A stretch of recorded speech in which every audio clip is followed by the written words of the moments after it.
Olá pessoal, nessa videoaula vamos falar agora da construção dos racionais. A ideia dessa videoaula também vai ser um pouquinho mais rápida, porque é essencialmente um repeteco no caso que a gente construiu os inteiros, mas com a relação de equivalência.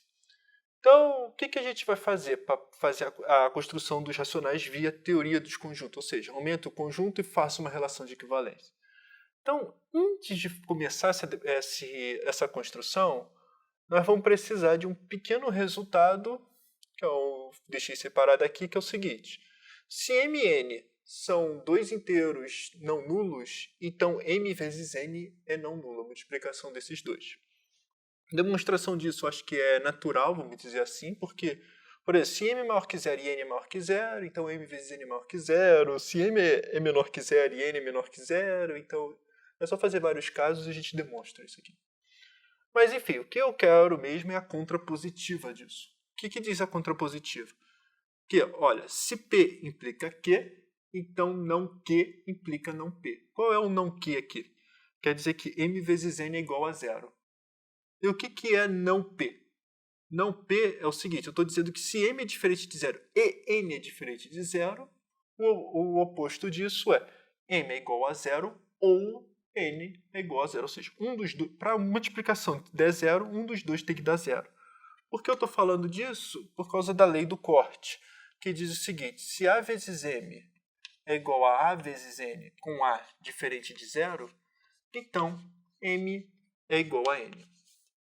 E para provar isso, é essencialmente passar esse a vezes n para o outro lado, ou seja, só para rascunhar aqui, ó, o que vai acontecer é que a vezes m menos n é igual a zero. E como a é diferente de zero e a multiplicação é zero, só pode ser isso aqui zero. E se isso aqui é zero, vale isso. Então é basicamente isso que eu queria, e agora podemos de fato construir os racionais.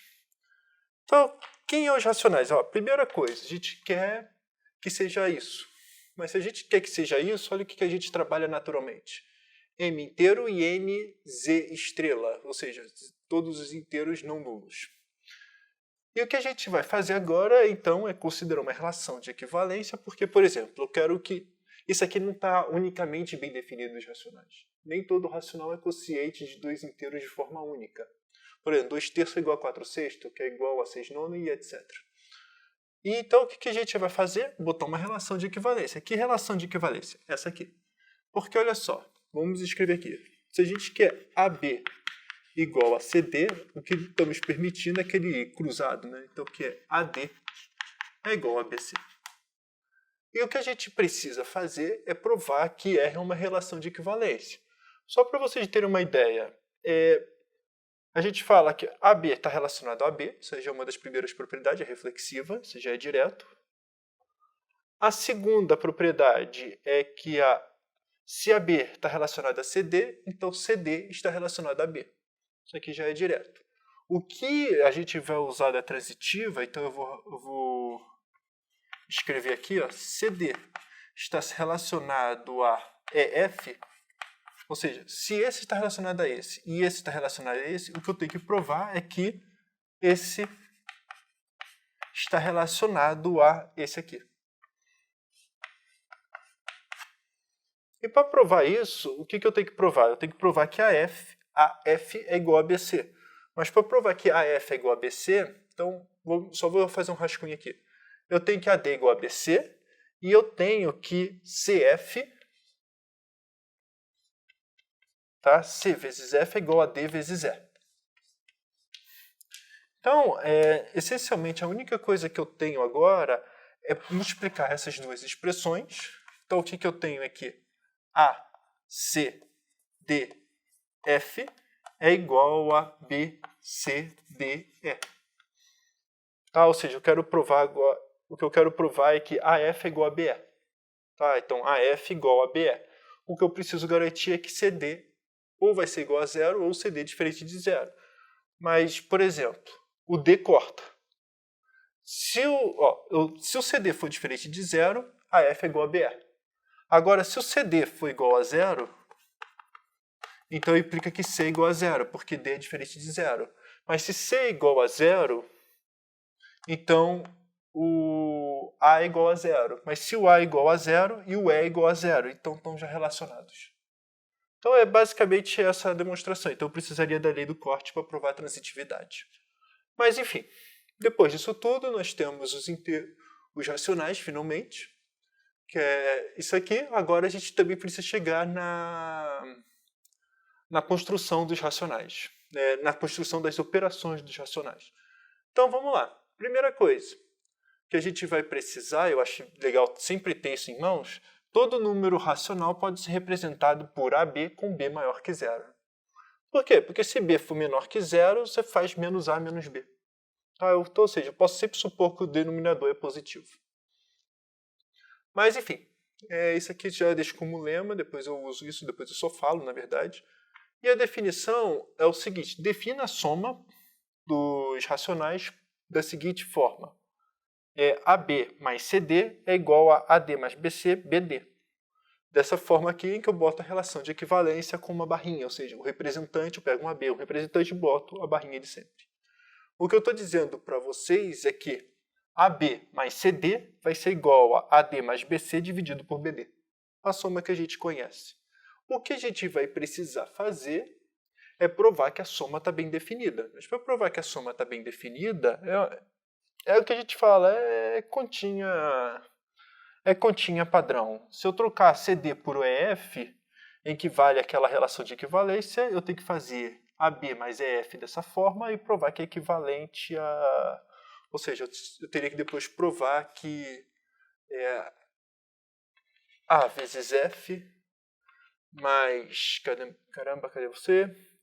É F, então é A vezes F mais B vezes Z dividido por B vezes F. Essencialmente em que se CD for igual a EF. Enfim, seria uma conta que seria necessária fazer, mas é só fazer, não tem muito... Ou seja, igual do seguinte de equivalência, né? E que se você multiplicar isso aqui por isso, é igual a isso vezes isso. Mas enfim, isso é exercício. Bom, então essa soma está bem definida e o produto também está bem que a gente pode fazer é dado por essa expressão aqui.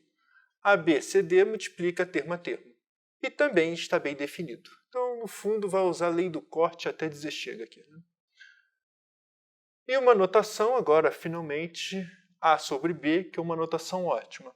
O que é bom é que essa construção você pode fazer, não é necessariamente o Z, você pode usar qualquer, vamos dizer, objeto abstrato que tem estrutura de anel, ou seja, soma e multiplicação.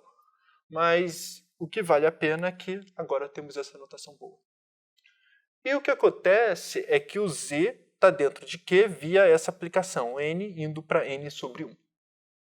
Agora, lembra que todos os racionais, por mais que a gente goste de falar número 2, o número 2 não faz sentido naquela construção. Mas o 2 sobre 1 faz, que é o 2. Mas, enfim.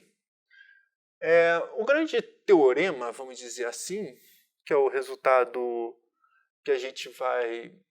É simplesmente demonstração direta, é que m vezes 0 é igual a m para todo m racional, ainda mantém.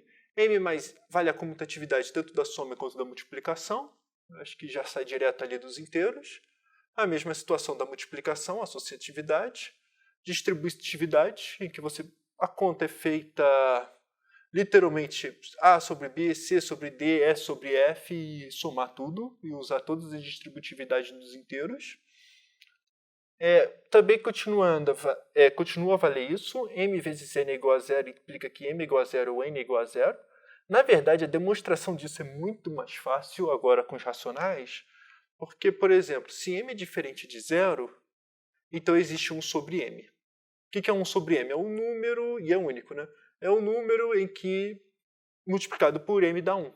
O que acontece é o seguinte, se M vezes N é igual a zero, e m é diferente de zero, vou supor, se m for igual a zero, acabou, já vale a vida. Se m for diferente de zero, então eu posso multiplicar toda a expressão por 1 sobre m. 1 sobre m vezes 0 é 0, porque está construído aqui, e o n é... E m vezes 1 sobre m, pela associatividade, só sobra o n, que é 0. Mas enfim. Então, essencialmente, vale todas as propriedades, e o que eu não escrevi aqui mas também pode ser escrito, que é o seguinte, ainda tem relação de ordem. Tá? Os racionais são bem ordenados. Dado dois números racionais, podemos dizer se quem é maior que quem. Isso eu vou deixar essencialmente como exercício, mas fala que está ordenado. E o truque que eu estou querendo passar para vocês é que usa que o A sobre B, em que o B é maior que zero para ordenar fácil. Ou seja, você diz que A sobre B é positivo, com B maior que zero, se A é positivo. E negativo, se A é negativo, e zero, se A é igual a zero. Isso aí é só escrever. Mas, enfim. O que a gente vai fazer tem uma estrutura de corpo ordenado. Tá? Apesar de eu não ter dito simétrico aqui, né, para cada m existe um menos m, mas essencialmente a gente pode somar, achar o simétrico, achar o inverso, e o grande extra é esse aqui. Ou seja, a gente pode, por exemplo, dos naturais só podíamos somar e subtrair com muito cuidado. Com os inteiros podemos somar e subtrair. E também podemos multiplicar. Só que a gente não pode dividir necessariamente se não for escolhido muito bem os termos. O que está dizendo agora é que com os racionais podemos dividir tranquilamente. M sobre M, por exemplo. E é isso que eu queria falar para vocês.